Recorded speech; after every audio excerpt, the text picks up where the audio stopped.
like a breath of fresh air. Put the ace down, put the ace down, put the ace down, put the ace down, put the ace down.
Put the ace down, put the ace down, put the ace down, put the ace down, put the ace down, put the ace down.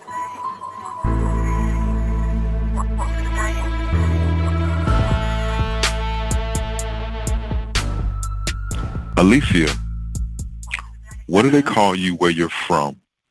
That's question number one. What do they call you where you're from? Question, how do you know they call me something else? Good point. I'm assuming. You're assuming. Okay. My family calls me Tosh. All right, say that again for me because it sounds kind of low. You sound kind of far away. You said Tosh? Yep, my family calls me Tosh. With a T? It stands for Toshiba. What? Like the electronics, yes. Like the electronics, yes, Toshiba. But no one calls me that except for two cousins. When they're upset at me, they call me the full Toshiba. But other than that, they just Tosh. Where does that even come from? Like, why did they call you that? Break that down for me. Indian. We West Indian. We West Indian. West Indian call me every name known to man. Hey, Pookie, his name ain't Pookie. Hey, John, his name is Paul. Hey, Peter, his name is Ricky. Like, they just come up with names. But my name was supposed to be Vicky. My nickname was supposed to be Vicky. And my grandmother said, no, we got Ricky, Mickey. We're not having a Vicky. Her name is Pop. And I was like, oh, okay. That's my name. Right, well, my kids have nicknames. My kids have my Buddha, and Bunny. So, I mean, it happened. Yeah, of course. I mean, I know mother's going to give that nickname. I get that. But I want to know, just, what would they call you? Because, okay, and lately I've been asking that question to people, and I've been hearing just variations of their name.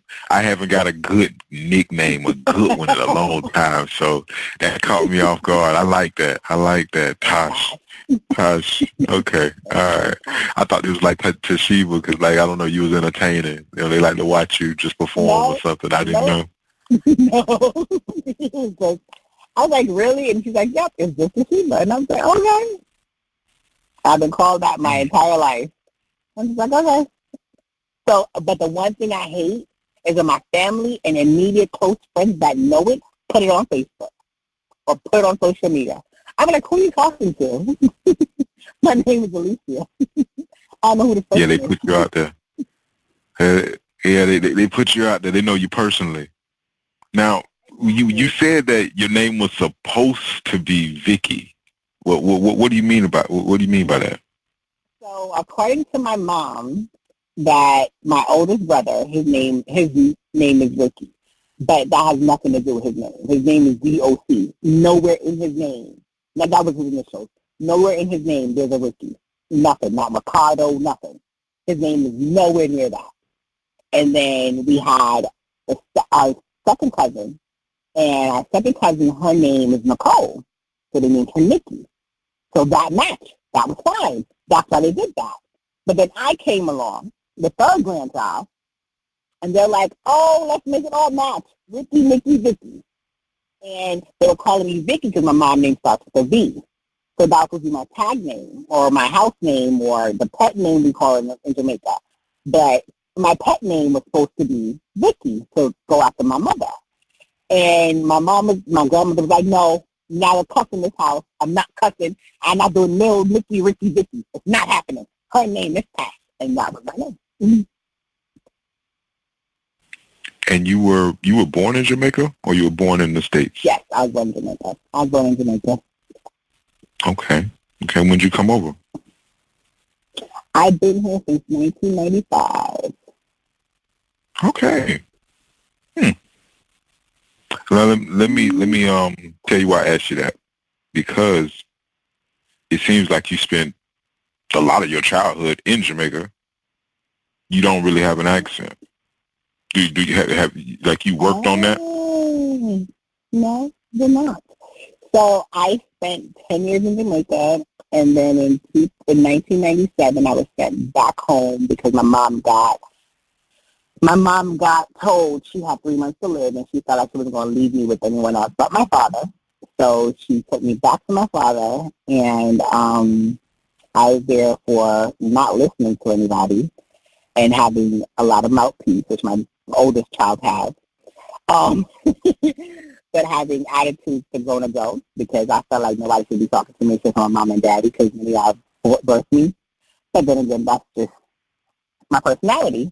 But anyhow, I was sent back home at 97 to 2000.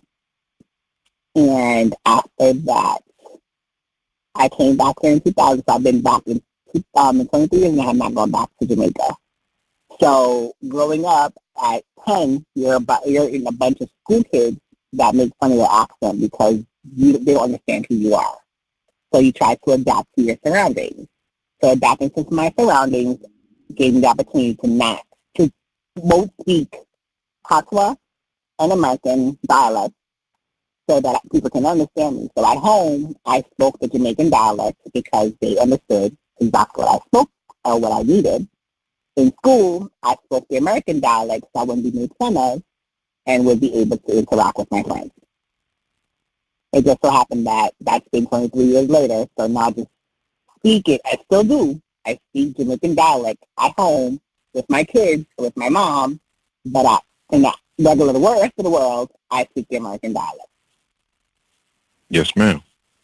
Thank you for indulging me, explaining that to the world. What is your motto in life? Words to live by, or either words to die to. Do you have anything like that? I do. Let me see. I do. I will let you know what they are. Give me 1 second. There's 2 of them. There's one that says, now faith is confidence in what we hope for and assurance about what we do not see. Hebrew 11, verse 1, the New International Version. And the other one is... Before you leave that one, could you say it one more time for me, slow? Break it down for me before you leave it. Okay. Say it again for me. Now faith is confidence in what we hope for and assurance about what we do not see. What does that mean It's pretty much having faith. It's pretty much having faith in things that seem impossible. Having faith in things that when people tell you you're going to be nothing, or you are the bottom of the barrel, or because of your surroundings you won't amount to anything, or because you are who you are and your mouth is rude and your mouth is loud, you won't become anything. But you have faith that God will see you through. You have faith that you will be something. And then when you become what you see that you had faith for, you understand what faith really is. They said faith is small as a mustard seed can move any mountain. So the smallest faith that you have can take any hurdle out your way. So that's why I live by that one. Okay. All right. What's and the then next? The other one is, let me see. One. Okay. So the other one says, lazy hands make poverty, but diligent hands bring wealth. Proverbs 10, verse 4. The Bible says it's things to fear a lazy person. Now, I have a Proverbs verse. I definitely have a Proverbs verse that I refer to often, but I've never heard that one before. So say that one for me one more time. Lazy hands make for poverty, but diligent hands bring wealth.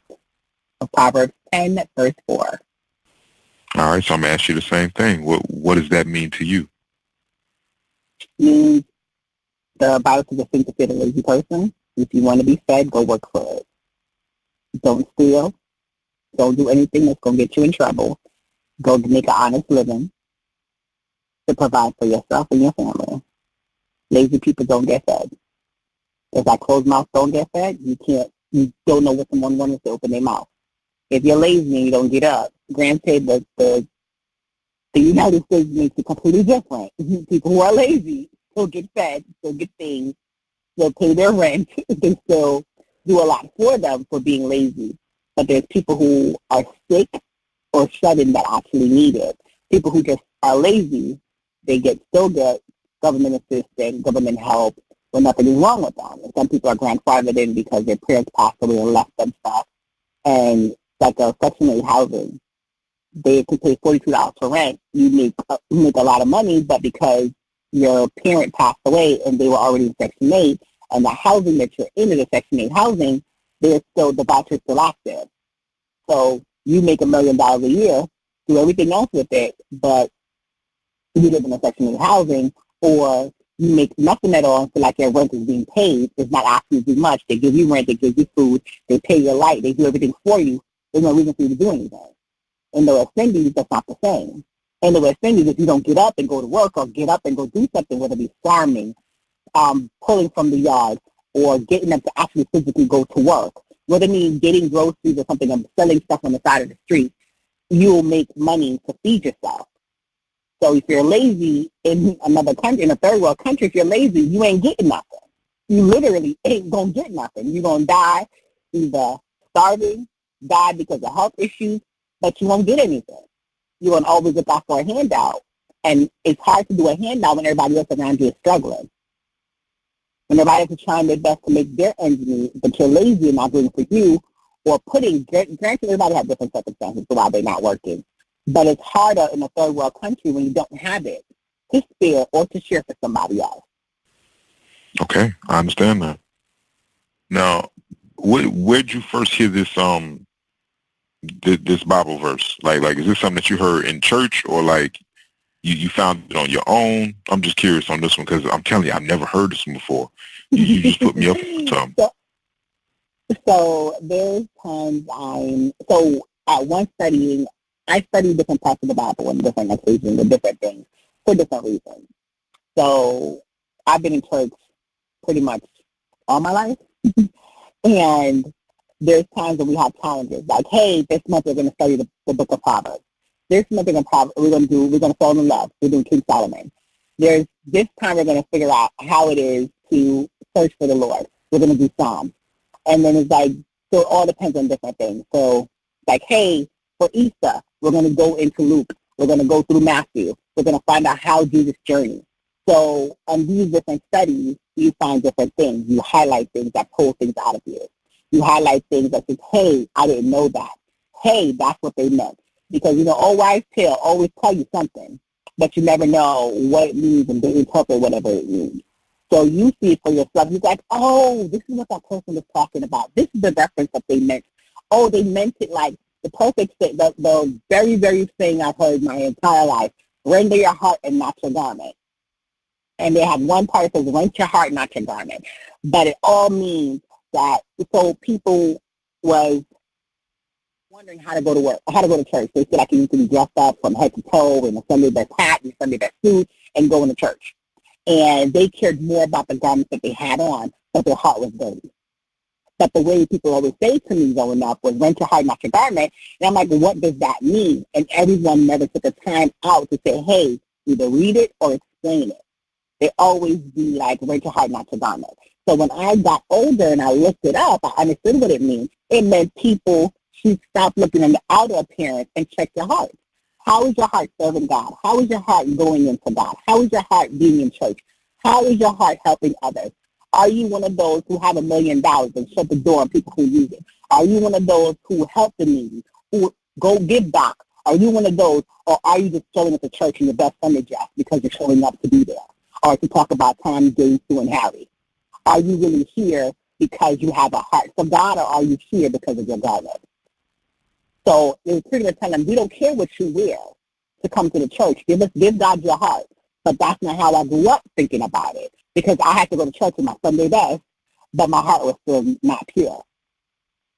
So when you sit down and you hear things and you listen, you go back and you start studying the word for yourself, it becomes a whole different meaning to you, and you see a whole different side of things. You explain it, oh, that's what they meant, but they use it out of context. Or that's what, oh, wait, I've never heard this before. This is new, but this impacts my life. Or, hey, I'm going through the situation, and then you open the book of Proverbs, and God is telling you, hey, a sinful person can't sit next to you, or you don't belong next to a sinful person, because their sin is not the fact that anybody's sin is higher or lower. It's because they're judging you. You get judged by God, not by man. But you're sitting here being in a seat with another person that's being judgmental to other people. You're laughing and carrying on with them. When God turns around and judges you, how would you feel about that? But you're sitting here in the same seat. But then you see, like, wait, what did he mean by that? Then you go back and try to do research. So, yeah, I found that verse just the same way.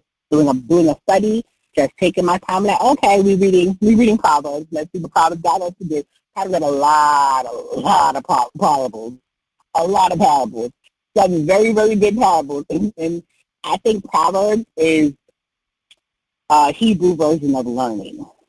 It's just all about learning and understanding your worth and your stand and what you should stand for. I think that's what Proverbs is all about. Psalms, I think, is all about figuring out how to worship God and understand what your worship is for and why you worship Him. I think that's what Psalms is about. But Proverbs, man, the wives and old wild tales are in Proverbs. Right.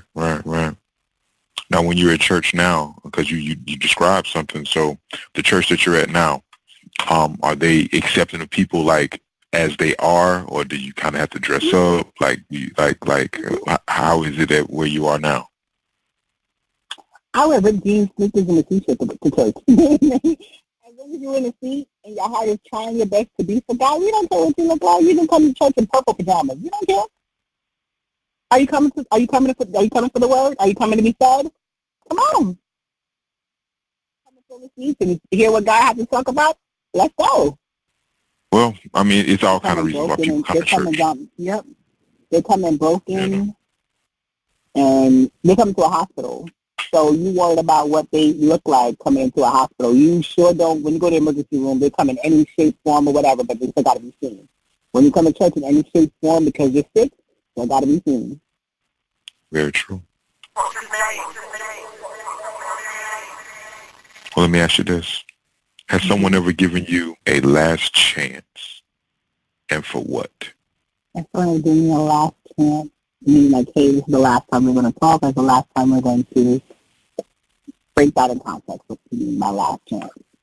I would say more like an ultimatum. Like, Alicia, you better not do this shit ever again. Like, if you do, it's going to be a problem. Like, there's going to be consequence, negative consequence.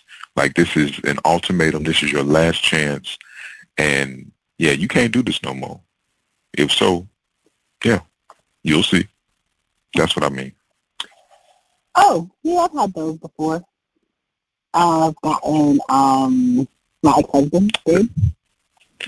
He told me if I went through his phone again, we were going to have a real serious problem, he's going to leave.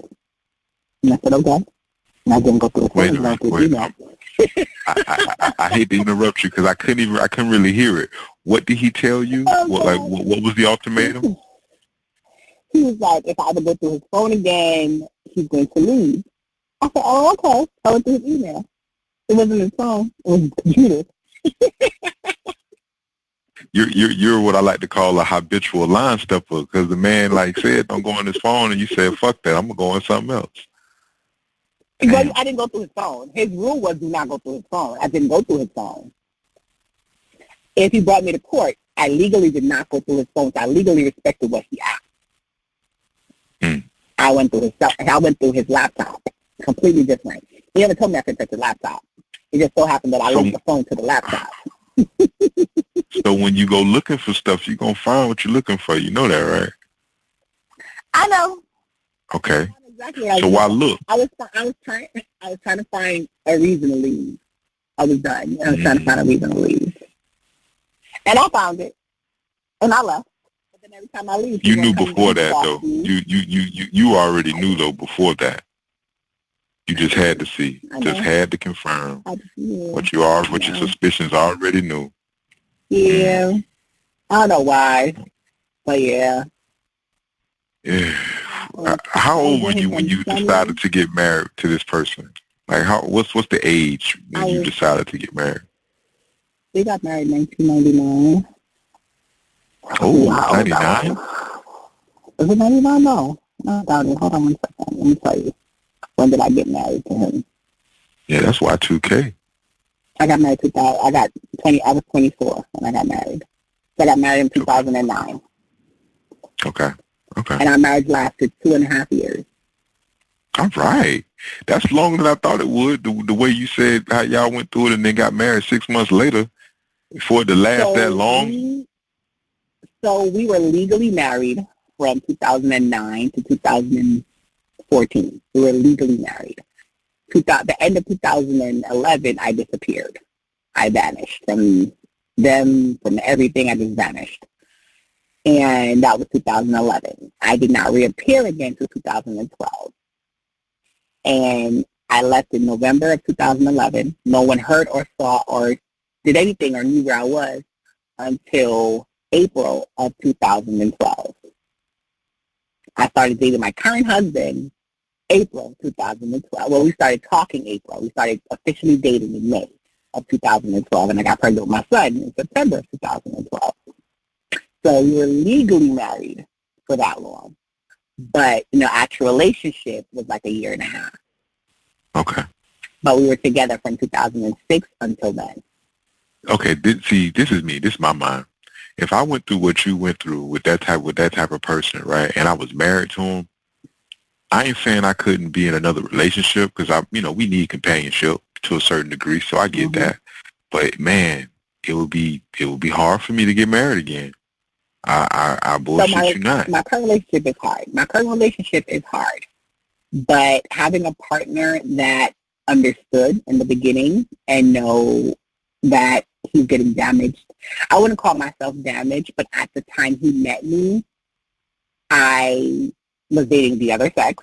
I wasn't dating any men, didn't want nothing to do with men. And I was not looking for love, and I was not looking for anything. This man that I'm currently married to, this wonderful man that I'm currently married to, in the beginning, he just saw the physical and wanted to get to know the physical. He didn't, which we did the Steve Harvey 90-day rule, but still, he wanted to know the physical me. He didn't care about whatever else was coming. He just wanted to know who I was. So we got a chance to talk about it and figure out who I was. He pretty much helped me go through that entire breakup in the sense of he was a friend first. He wasn't judgmental. We took a 9-hour trip to get my belongings from where I disappeared to. He took a 9-hour drive with me to get all my belongings. He paid for a storage unit for me to pick up the rest of my belongings from my ex-husband's storage. And he dealt with all that, all while just being supportive. All while, hey, this is who I want, this is who I'm married, however long it takes. However long it takes for us to be where she needs to be, I'm going to be here. And that took a lot because I'm like, no one wants me. I've been through hell. Nobody cares about me. No, you're just here because you want pussy. You're not here because you want anything else. And I get it. But since you decide that's all you want to be here for, I'm going to make your ass work for it. But in that 90 days, I get to see him and realize he's nothing like what I've been through. He's nothing. He's like a breath of fresh air. The entire 9 months that we talked, the entire 90 days that we talked, before we even got to that kind of intimacy, my cheeks hurt because I could not stop laughing and smiling. He made me feel what it really felt to be loved, what it really felt to be seen, what it really felt to know someone cares and will literally put someone through a table for you. He showed me what it is to actually have genuine love and want to be loved, and showed me that regardless of what life has thrown at me, he's there to make sure that I'm protected. He's there to make sure I'm good. And before he does anything, up until now, he won't make a decision on anything in his life without saying, hey, babe, how you feel about this? Hey, babe, he includes me into everything. He doesn't make any decision, doesn't step out of my bubble, doesn't do anything that makes it seem like I'm going to be hurt by it. And if what he is naive, like most men are. So if a female comes at him, now I've been through a cheating relationship. So with him, I still have some guards up. He likes them fair. He doesn't like them. He doesn't like chocolate. He likes vanilla. I am neither one. So I'm caramel. I'm not vanilla or chocolate, but he likes vanilla. So when you see a vanilla pop up in his inbox or in his thing, you get your guard up like, hey, are we going to go through what we went through before? And then when you realize the person you have, he's genuinely trying to be a friend, even though it may be looked at differently. And when I address like, hey, this doesn't make me comfortable, he backs up and like, hey, you in my face or in my space is not making my wife comfortable or feel secure, so I'm going to have to back up and not be a friend, or we can be friends from a distance. Like, she can't feel uncomfortable, and she can't feel like you're trying to overtake or anything at all. Any feelings that I have, he understands, accepts it, and does accordingly. I think that's beautiful, like that y'all have that type of communication in your relationship. I want to ask you this, he makes you feel that way and he communicates effectively with you. Is it reciprocated? Like, do you give him that in return? I get on his nerves in return. No. I do. I try my best to. I try to put his feelings first. I try not to do anything without asking him. I try to see like today, I was running errands. He knows I was out running errands. I was out last night, which wasn't planned. But I called and said, hey, a friend of mine want to meet up. She's going through something. Do you mind? He's like, do you need to get the kids? I was like, no, I'll get them and bring them home, but I have to leave right after. Do you need anything? He's like, no, I get home. They're all asleep. I was like, did you have a hard time with them? He's like, no. But then the first thing this morning, I was like, don't forget I have a meeting. He's a little annoyed because he's like, you were out all night and now I need you. I said, well, do you need to do anything right now before I walk out the door? And he was like, no, we're fine. But he had a little tone behind it. So I said to him, hey, what's up? Let me know. He was like, no, it's a little overwhelming, but I get it. I was like, he was like, you do it by yourself when I'm on night shift or when I'm not available. So a day and a half with my kids, a day and a half shouldn't be that terrible. And I was like, okay, cool. I'll be back as soon as I can. And then I called him on my way back, and I was like, hey, I had a detour. I couldn't do something. I have to do something else. It's going to take me a little longer. And on my way back, I will let you know. I pick groceries up, and I make dinner, so we'll be fine. He was like, okay, cool, as long as you're back and you're good. As long as you're okay, I'm okay. He said, do you need to sleep? Do you need to stop? I'm like, no, I got it. When I come back, I'll be undisturbed, and I'll do whatever you need me to do. So I try my best to be accommodating. So when I know, like, he's had an overnight shift and I know he's coming home tired, I try to make sure my kids are either quiet or not at home because I want him to get rest. If it's a weekend where he's on an overnight shift, I let the kids stay downstairs. I give them things that are quiet so that he'll be able to sleep. My main goal is to make sure that he's good because he makes sure that his family is good, whether it be providing or whatever it is he needs to do. He makes sure we're good. So I try my best to make sure he's good. Yeah, great compromise. Okay, let's hit to the next one then. When have you ever made the first move? I made the first move at him and my husband, my current husband.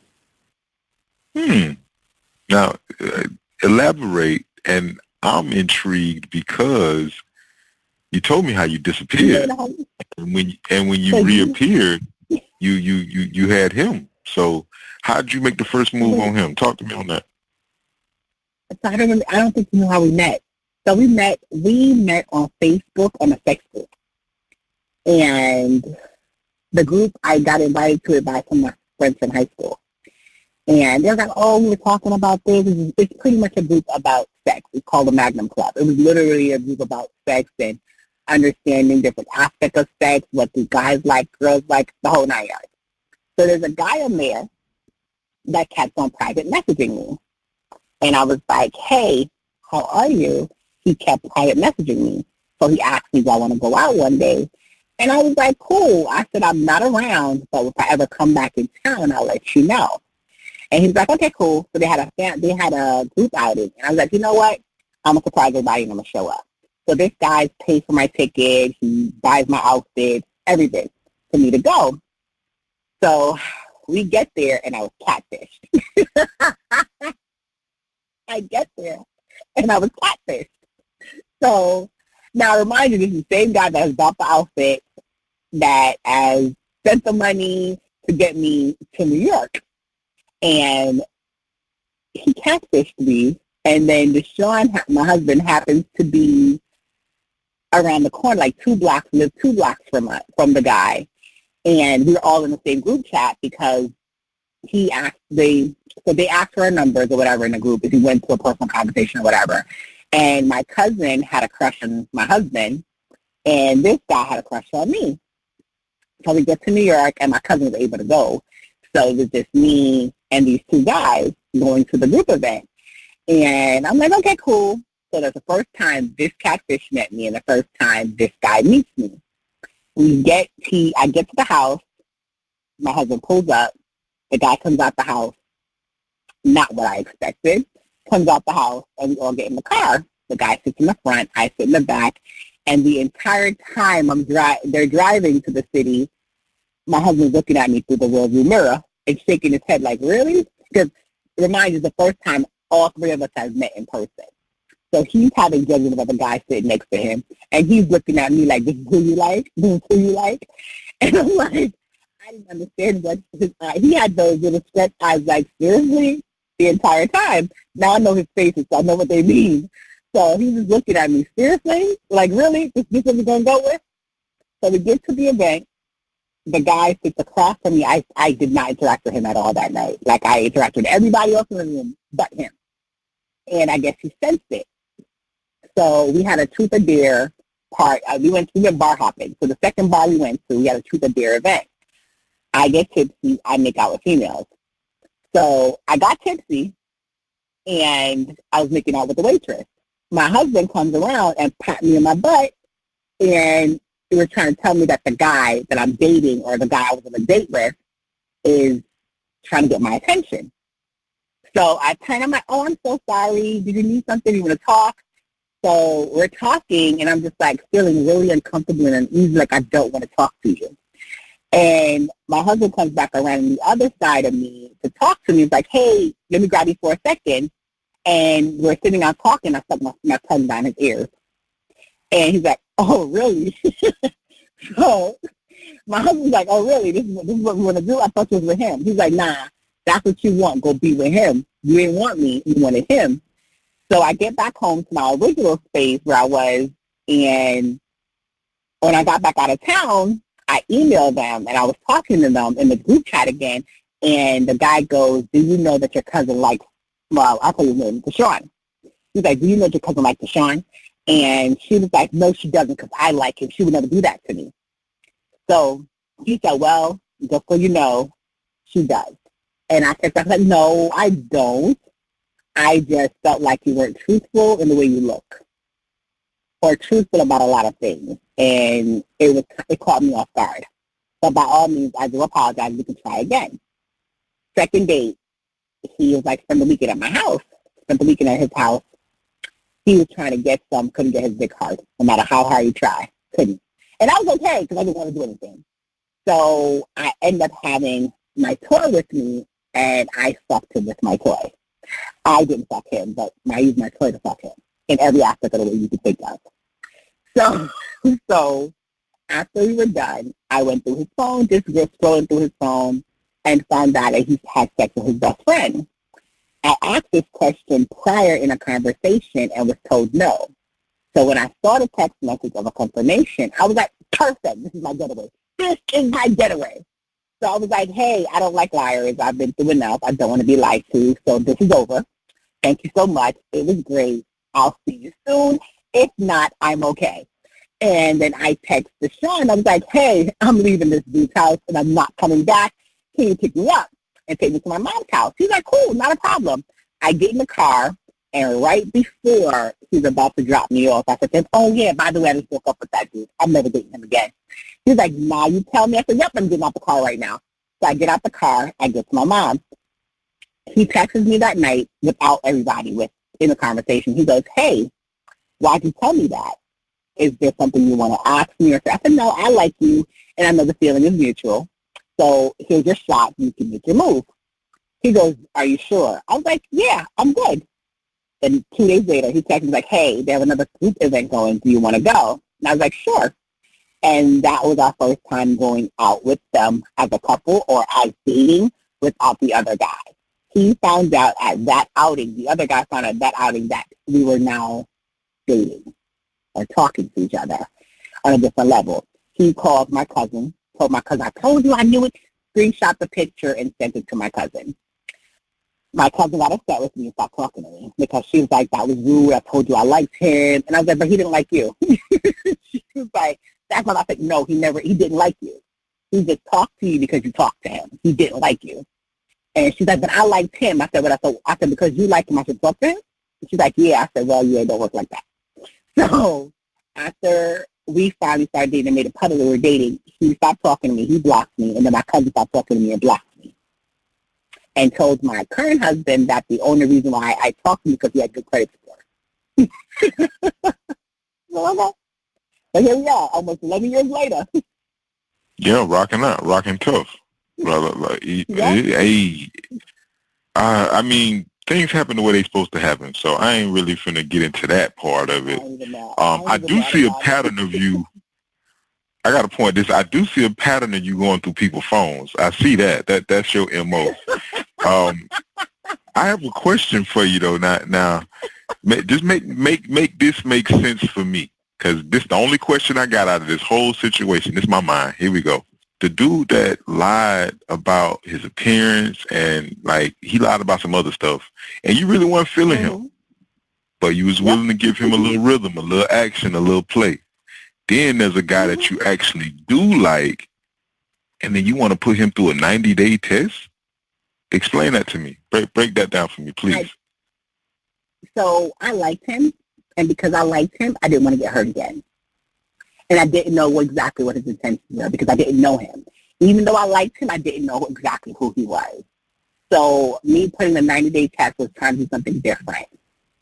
Like I did my first husband, I didn't put it through a 90-day test. We did a 6-week trial of let's get to know each other, whatever, for 6 weeks. And it ended up so horribly. And I still felt like I didn't know him as well as I could have known him. So this time I decided to actually get to know this person. And surprisingly, the first 2 weeks of us talking, he was fine. The first 6 weeks, he lied. And I found out the lie when he went to the hospital. I found out he lied to me. And when he woke up, I told him I can't do that. I can't do a lie. I can't do that. Like mentally, I'm going to shut down and it's going to be a whole thing. I can't do lying. So this is not going to work out. So I broke up with him. And I didn't talk to him. I had nothing to say to him. And then my mom was like, I find out why he did it. He might have just did it because he was scared or didn't know how to, or he thought she was going to judge him. So find out exactly why he did it. It wasn't something where, it wasn't a deliberate lie. It was more so like an omission. And I pretty much asked him, where do you live? And he was like, oh, I live at such and such. I said, do you live alone? His answer was yes. Found out he lived with his mother. And it was like, you didn't have to lie to me about that. If you could lie to me about something so simple. He's like, and then he told me exactly what my mother said. He thought I was going to judge him. He thought I was going to be like, oh, another black man living with their mama, did whatever. I was like, I'm not that person. He's like, well, I don't know you. And I was like, I give you that. I give you that. You don't know who I am. So you can have that. But at the same time, I would have rather you told me the truth and let me be the one to judge that. So since then, he does not lie to me. So whether it's going to be good, bad, or ugly, he's going to give me the raw truth and then I figure it out. Whether I'm going to take it or pop him upside his head with it or whatever the case. I'm not physically hit him, but use it against him or whatever, but he's going to tell me what it is, A, B, or C, or whatever. But for him, I just did not want to get hurt again after going through what I went through for 7 years. I didn't want to do that again. I wanted something that was something completely different. I didn't want the same. And I told myself I want to date certain kind of people or certain kind of things. And then when I saw the red flags in my ex, I didn't run. Everything else was great. So even though he was abusive and this and emotionally abusive, there were parts of our relationship that was a magnet, and I couldn't help that the sex was amazing. So that made it worse. So it felt like every time I argue and fight, he would blow my back out in my mind at the same time, and I'd be like, okay, whatever. And then we'll argue again, and he'll do the same thing again and blow my back out, and I'll be like, damn, what the hell was I tripping over? So it was constant until I had to put myself like, yeah, I can't give you none. And then that's when I was like, yeah, I started seeing things for themselves. But yeah, so the rest of I didn't take it. But for him, I didn't want sex to be a factor where he feels like, hey, she's giving me something, so I have her, or she's giving me this, she's giving me her body, so therefore she's mine forever, and I can do with her whatever I want to, or use it as a weapon to hold her. I wanted him to know me for me, and I wanted to know him for him, and hope that if that was enough, we'd be fine. It was enough. That's why he got the 90 days. It wasn't so much of I liked him or whatever. It was more of I want to know who you are. I like you on the surface. I like how you treat me. I like that you open doors. I want to know exactly who you are before I start to open my soul and body parts to you. I want to know who you are. Yeah, but even okay, and it's not really a pushback. I'm just listening to what you're saying. Even within that, sex is important to you. So you do that with the person, and then you like them for who they are, but then the sex is weak. The sex is whack. Like, what do you do with that? At that point, you need to teach them or understand them. Like, I'll let y'all know, my husband, I'm the third person he ever had sex with, so he's very, very not at all an expert on that part of life. But you teach, you learn, you know what you like. And because you know what you like, the person that's just getting to know you will not know what you like sexually. So for you, it may be like, it was mediocre or it wasn't good because they're not putting their best. They don't know what's going to hurt or what's going to like or what you're going to feel or anything. The first time you have sex with somebody you like, they're already nervous. They are already nervous because they like you. And you already feel like, hey, she's going to put me in a whole pedestal and try to figure out, hey, am I going to be great in this? Am I going to be whatever? But then to you, it may be like, to a female, may be like, you could have been better. You didn't listen, or I didn't direct you enough during this episode, and then sometimes you go and they're like, oh shit, I'm training, but those are experts. Those are people who have been with more than multiple people. So you've been with somebody who has never been with multiple persons. You know they're not going to be ready. They're not going to be ready for anything that you have to throw. And you being experienced, you know, yeah, this is the beginner. This is like a whole new version. So you got to figure out how to please him and let him please you without making it feel awkward or making that person nervous. So it's more about getting to know the person, to know exactly what it takes, or getting to make sure it's more than just that intimacy, the physical intimacy. So when you go into this, it's not just like, hey, I'm a slam bam, thank you, ma'am. Or, hey, I'm going to make her scream and walk off the walls. Or, hey, she's going to scrape down the walls. It's not always about that. So that first episode is going to be nerve-wracking. It's going to be the first time everybody's going to be nervous. And the second round, you're like, oh, shit, now we can play. But the first round, you're going to be like fumbling, pretty much. And then the second time, the same episode, same scene, second round, it's a whole lot different than the first round. Then you go to round 3, and you're like, okay, let me grab some water. We're in for the run. And then you get to a couple years later, and you're like, damn, this nigga still do the same shit. Wait, hold on, let me breathe. So, don't know at the first episode. They don't know. They don't know what you like. You talk and you get to know each other and everything else. So they may tell you at that time, oh yeah, I like a finger in my eye, or hey, I like when you do certain things. But when they get there, remembering everything you said to them, they're replaying it. So they're a nervous wreck, replaying it. Hey, am I doing a good job? Same thing with a female. Am I writing it the right way? Am I doing it? Am I putting it back the right way? If you're able to understand my cues without me actually talking? Is it okay for him to understand and interact with me? When you've had an intimacy without the actual sex, the sex part becomes easy and becomes more than just the actual physical thing, because now it's like you're actually making love to this person. And so the first episode won't be as horrible. Granted, y'all are both nervous, but it won't be a bad expectation of what you're expecting to get. So if it's bad, it's because either he didn't pay attention, or he just doesn't care, or he just, hey, I'm going to ram you from now to whatever. I'm not going to take time to know what your body wants. I'm just going to get my quick nut and call it a day. Like, I'm here to get a nut. Right. So if it's bad, either way, it's his fault. I get it. It's not his fault. Not his fault. Not his fault. That's what I'm saying. She can also think the same thing. It's not just him. She can think she's bad. She can think she wasn't wet enough. She can think she's not throwing it back. She can think she's not meeting his rhythm. Like, it's not just him. It takes two to tango. Of course. But you a man. All right. No. I think that was a great response, though. I'm biased, but at the same time, I think that was a great response. I know.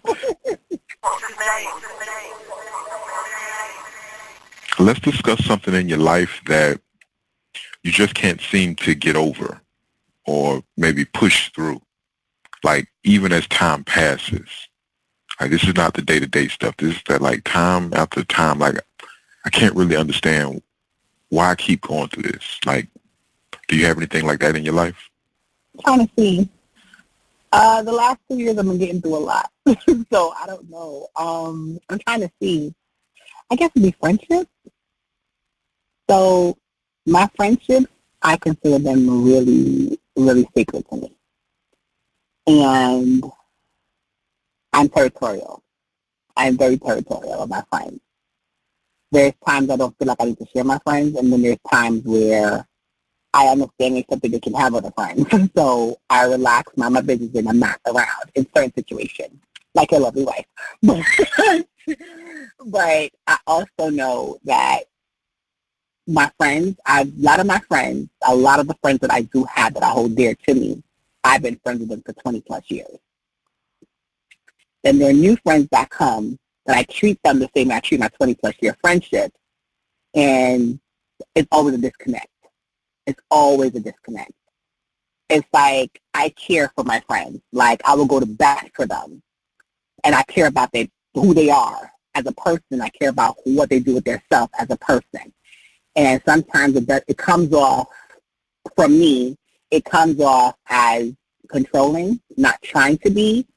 But if I see you're being abused, because I've been there and the signs are there, and I tell you, hey, I don't like that, or hey, look out for this, and it's a brush off, or it's why you worried about it, or leave me alone type stuff, or I'm going to do what I want regardless. And I was like, okay, well, I can't be around that because I might say something, I might do something, I might get ticked off, and I might have the wrong thing to say, so you might not want to bring me around this person. And they still do it. And then when I don't talk to them, I don't respond, I don't say anything, I'm pulled off as a bad friend. But it's like, I warned you. So I keep finding myself in that situation where it's like, I tell you how I feel, and you don't respect it. So why do I need to be your friend? But at the same time, I got to remember that they're still human. And this is who they love, this is who they care about. But again, I treat them like I treat my 20-year-old plus friends, where I've been friends with one girl. We've been friends since I was 6 years old. We're still friends. And she's gone through some things in life.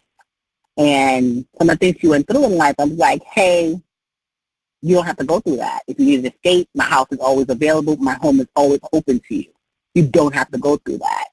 And she got away from that person, and she was fine. And she realized that as a single mom, she was struggling. So she's like, I can't do this. My life is not where I need it to be for me to be a single mom. So she went back. She didn't go back because she wanted to, but she go back to make life easier for herself. And when she went back to the same person. He went back to hitting her, abusing her, and cheating on her. He got someone pregnant, and then she's like, I should have listened to you, and now this is where it is, so I'm leaving again. And this time I said, when she went back, I was like, I don't like it, but if you like it, I love it. And I stood there. But again, it's been 20, almost 30-something years worth of friendship here. So it's just like, I'm not going to lose my friend because she made this decision. But now with my new day friends I just got here, I'm going to stick with you through all of this. Granted, we're friends, yeah, but I'm going to tell you how I feel. You don't like it? You ask my opinion. I tell you my opinion. You still do whatever the wind do? You good. Stay over there. I'm still over here. I don't like it. I don't got to like it. You good? Call me when you need me, though. And that's how I leave it. If you never call me because you don't need me, or you never call me back, I'm okay with that. I never used to be okay with that. I always feel like, hey, I need to be accepted. I need to be friends. I need to be, I don't care anymore. You don't talk to me, I'm okay. I like to be in my house and with my kids. So you don't talk to me, I am A-okay with it. People who I hold dear to my heart, or people who I hold dear to my heart, or people who I've built and invested in, I care. I definitely care. My new friends, I just let them know, hey, my mouth is blunt. I'm going to tell you how I feel. If you honestly don't want somebody to be blunt with you or be a real friend to you, I'm not that person. I am loyal to a fault.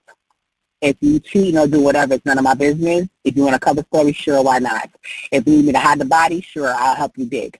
But I'm not the friend that's going to go in somebody else's face and smile with them because you're smiling with them, and I know for a fact they're stabbing in your back. I'm not that friend.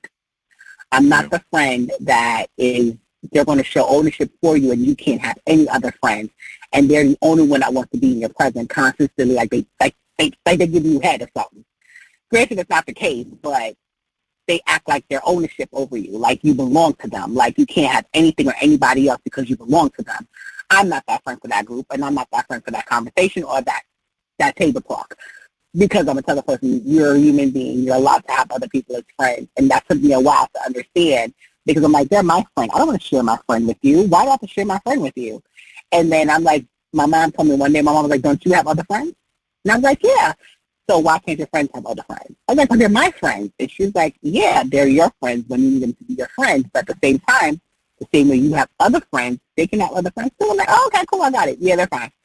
So I got from that ownership and that my property kind of mentality to, hey, if we talk today, we talk. If we don't talk today, great.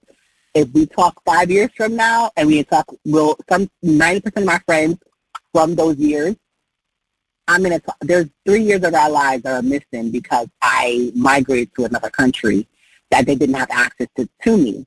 Thank God for social media and telephone, but they didn't have access to me for those 3 years. But when I finally got them back in my life, it was like we never missed a beat. We never missed a beat. That's real. Me and your wife had a rough patch for like 2.5, 3, about how long I dated that boy? 7 years? So we had a rough patch for about 7 years.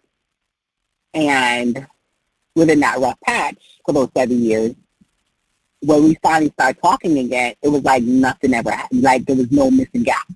Like there was no missing in between it. And those are real friends. Those are genuine friends regardless of what it is in life.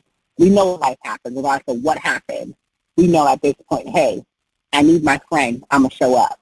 Or, hey, help me bury this body. I'm going to show up. Or, hey, help me grab this bag. I'm going to drive the driveway car. But those are my friends. And we've been friends forever. But the new friends, I just find like people are not as loyal as they were back in the day. They are not as loyal, not as truthful, not as forthcoming, and it's just like, I don't pull teeth. I'm not a dentist.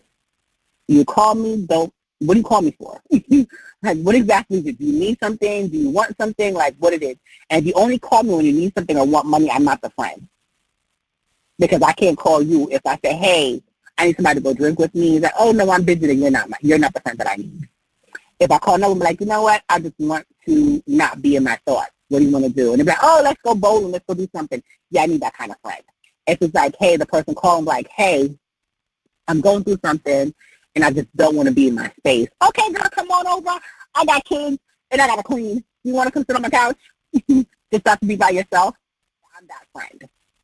I have friends in my circle where I got bad news about my dad, and one of them got up with their 3 kids and drove 3 hours to me.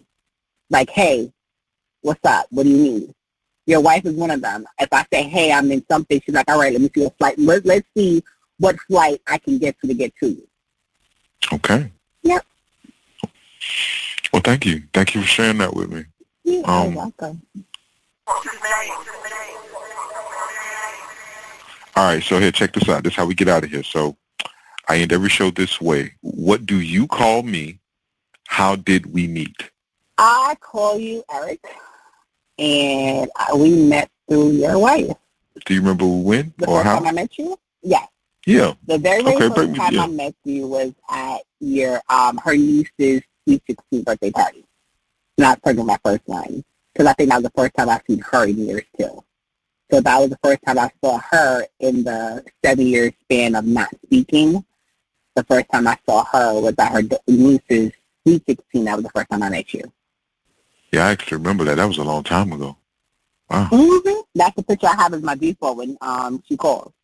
Mm-hmm. That was the first time I met you. Bad. Yeah. Well, Alicia, thank you so much. I really appreciate this, man. You're I'm welcome. gonna reach out to you offline, okay? So we can chop it up. I'm gonna end this recording. All right. All right, not a problem. All right, All bye. right. We'll talk. Understand I don't know y'all. Remember, I love everybody. I am not your licensed therapist, and nothing shared on this podcast should be taken as medical, mental health, or legal advice. The discussions we have here are for educational, informational, and entertainment purposes only. We engage in open, honest conversations, sometimes including the mindful use of cannabis in a therapeutic setting. So kick back, take what resonates, and remember, always consult your own licensed professional for personalized guidance.